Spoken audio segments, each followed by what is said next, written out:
So about, 10 days after declaring that the college football playoff had now set up the perfect structure, they're going to go and screw it up. They're going to go and completely decimate what had put together as the perfect system. The reports are coming out that after expanding to 12 teams, the college football playoff is looking to expand to 14 teams, which feels like an asinine number. It really does. Expand to 14 teams and have 3 guaranteed slots for the Big Ten, 3 guaranteed slots for the SEC, 2 guaranteed slots for the ACC, 2 guaranteed slots for the Big 12, I beg your pardon, and a group of 5 representative, followed by 3 at-large bids. Who, outside of the Big Ten and SEC, want that? Who wants that? Who's pounding the table? 1, for 14 teams, 2, for guaranteed spots for the Big Ten and SEC, and for more guaranteed spots for the Big Ten and SEC than the Big 12 and ACC. Who wants that? Well, the Big Ten and SEC want it because they want guaranteed slots for their teams. Listen, I don't think generally people have a problem with greed, right? As long as they're also getting some benefit from it. Consumers, viewers, whatever the case may be, are able to look past greed in exchange for some benefit for me. For instance, Girl Scout cookies are now like $6 a box. What the hell is that? Like, they haven't gotten better. It's the worst packaging possible. The experience is terrible. And yet, like, I still get delicious cookies, and you get your money. And you have realized that you can take me for all I'm worth for these Girl Scout cookies. But I'm willing to look past your greed because I still get something out of the deal.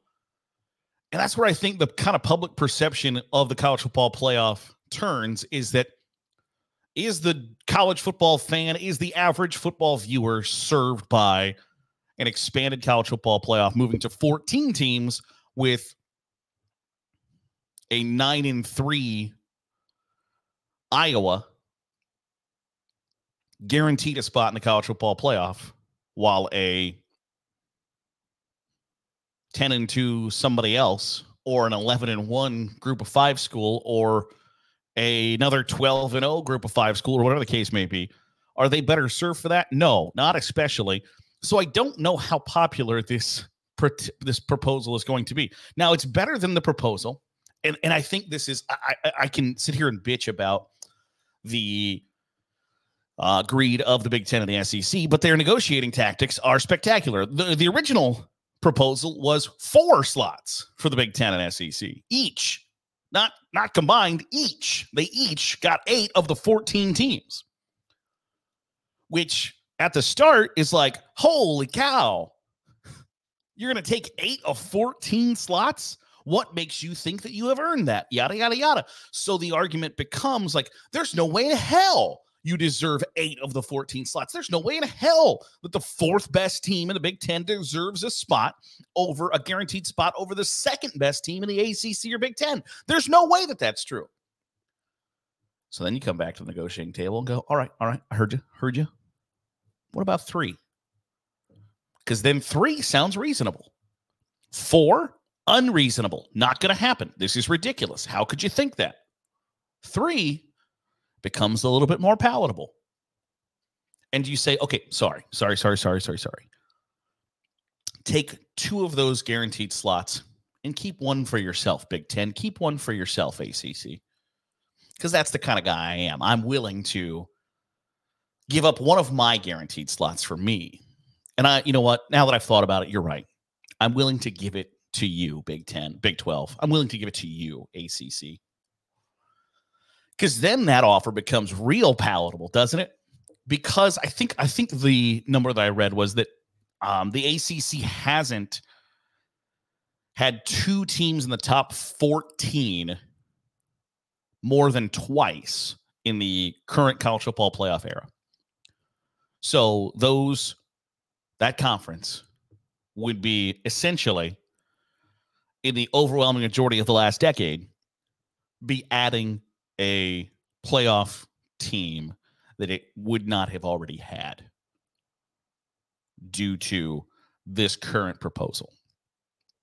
So the Big Ten and SEC look like geniuses by coming in with hey, how about we have 4 slots for the Big Ten, 4 slots for the SEC, and then the Big 12 and ACC. You're like, well, do you think we're chop liver? What the hell is that? So then you come back and go, yeah, you know what? Yep, we thought it over. And we think maybe 3 for us and then 2 for you.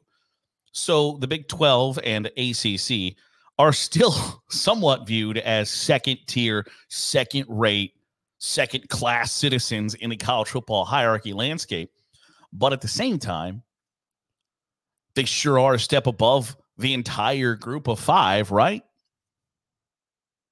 So the Big Ten and SEC get to establish their hierarchy, that we are the unquestioned top dogs in the sport. They give up 1 guaranteed slot apiece in a 14-team playoff. And realistically, if there's 3 at-large bids, make no mistake about it, they're not going to group of 5 schools. They're going to go to either the Big 10, Big 12, ACC, SEC. More often than not, it's probably going to go to the Big 10 and SEC. So they're still going to get their 4 teams into the college football playoff. However, it's not under the guise of an automatic berth. So they're negotiating from this ridiculous position of strength, which I have often argued for, right? Like, when you have the leverage, play that card. What do you have to lose? Sometimes you got to put it on the table and let them see it. That they know you're bigger than they are. You know they're bigger than they are. You know that you're more important than they are, and they know it too. And they know that if you decide, if the Big Ten and SEC just say, hell with it, no more college football playoff, our champion is playing your champion on New Year's Day in Pasadena, California, does the college football playoff have a whole lot of meaning at that point? Not especially. And so when you have those cards to play, you get to play them. And the Big Ten and SEC are doing that. Now, me, as a college football fan, a college football consumer, a college football media person, do I think this is great? No. I think 12 is the great, correct, perfect number. I think you still get all of those conference champions. You still get a group of 5 representative to come in and smash and crash the dance if they have that ability. And then you get teams who are legitimate contenders to duke it out to win the national title. I've also advocated for, I think, deciding who the best football team is by playing football is a great way to operate, a great idea. But is 14 teams the ideal number? In my opinion, no. If you're going to drop conference championship games, then yes. Start the playoff a week earlier. And I have a well-documented, conference championship games are meaningless. They exist so Dr. Pepper can spend more money with the Big 12. They exist so conference sponsors can get schmoozed in Indianapolis, Atlanta, Dallas, and Charlotte. And they get to have a nice weekend while their tushes are kissed and pampered. That's why the conference championship games exist. In a 14-team playoff, I don't think we need conference championship games. Hell, truthfully, I don't think a 12-team college football playoff needs conference championship games. But if you're going to say there are automatic bids that need to be settled upon via this conference championship game, then fine, whatever. At the end of the day, we like sports because we like competition. We like finding out who is the best, right? We like football because it's me versus you. I need to move you somewhere you don't want to go. And you, want to make sure I don't get to where I want to go. Somebody's going to win. Somebody's going to lose. And now you're moving to this system of like, even if you didn't earn it, we still might put you in this position to potentially win a championship because, one, it benefits these two business entities. And I've been on record. College football is a business masquerading as a TV product. Meanwhile, the NFL is a TV product masquerading as a business, but that's neither here nor there. College football is a business masquerading as a TV product. And what's good for business for the SEC and the Big Ten is one, expanded playoff, because then you can put some so then instead of there being 11 games in a college football playoff, you can go to 13 games. And you get to put some of those games on Amazon Prime Video or Apple TV or Peacock, ESPN Plus. So your business partners make more money. You make more money because they're making more money by giving it to you. But at the same time, if you water down the product, if you water down especially too quickly, because for the first time in 150 years of the sports history, the last decade has been the first time that we have really settled who the best team is on the field. And we've really done kind of a piss poor job at that. So for 140 years, we operated one way. Now, in the span of a decade and a half, you're going to go to a complete overhaul of the sport, where 4 teams went from having a chance to win the championship to 14 teams have the chance to win the championship. It's going to water things down, and people aren't going to respond positively to it. So it's not a good thing. But at the same time, if people don't view the playoff as prestigious, as you've actually earned your way in, right? And this might be a bit niche, but I like IndyCar racing, the Indianapolis 500-mile race, right? And the way it's currently set up is there are 33 cars that make the field. And if you are one of the fastest 33 cars, you're in.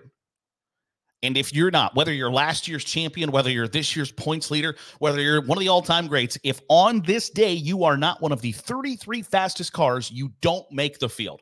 And they're looking at changing that. They're looking at saying, like, hey, the teams that commit to a full season in our series, their business partners, their sponsors deserve to be represented in the Indianapolis 500-mile race. No, they don't. Are you one of the fastest 33 or not? Are you one of the best 14 teams in America or not? So I don't I think if you're going to put any onus on conference championship games mattering, then fine. If you believe that at the end of the day, conference championship games are important and winning that game then puts you into the college football playoff, I have no problem with that. But finishing third in your conference means you automatically make the tournament, means you automatically have an opportunity to go win a championship is asinine. And I think they're going to do it anyway.